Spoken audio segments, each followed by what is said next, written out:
This community update was brought to you by U-Radio. Grant's Old Mill, the wooden structure along Sturgeon Creek, is set to be dismantled due to structural safety issues. The plan is to rebuild the mill, prompting mixed reactions from the community. While the removal has sparked concern, Manitoba Historical Society representative Gordon Goldsboro says the redevelopment could actually be a positive step. Well, this might sound odd, but I'm not especially unhappy. And the reason is that, of course, it's going to be rebuilt. And that's good, because otherwise it sounded like the building is going to be off limits to visitors. And that's too bad, because it really does illustrate an important part of Manitoba's history. The mill has served as a hands-on teaching tool since it was constructed in 1974, helping visitors understand Manitoba's early milling industry. People could visit it and find out what a flour mill had been, because there were, of course, many of them around Manitoba at one time. That's how, all that prairie wheat got turned into flour.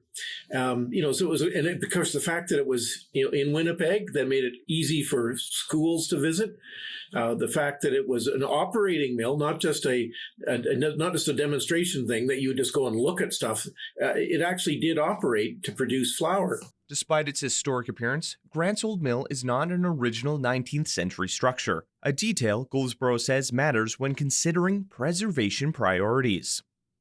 It was a recreation. It wasn't an original, and I tend to muster a lot more worry about things that are original that are in jeopardy. Efforts to rebuild the mill are already underway, with a local group stepping up to raise the necessary funds. There is a group in place that is working to fundraise to do that recreation, and that's good. There is somebody, obviously, who's willing to put in the time and effort to raise the funds that are needed. But while Grant's Old Mill has strong community backing, Goldsboro warns that other, more historically significant sites across Manitoba may not be so fortunate. Among them, an original flour mill in Homewood near Killarney, and the Leary brickwork near Carman. Both sites still contain authentic structures and equipment, but are beginning to deteriorate. There's so many buildings around the province that deserve to survive, but just don't have an advocate.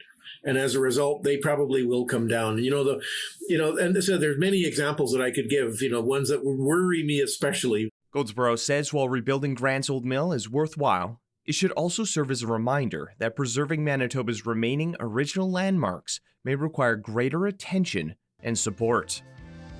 You're listening to U-Radio, where diverse voices connect. Stay tuned for more stories and insights that matter. With U Multicultural and the Local Journalism Initiative, I'm Ryan Funk.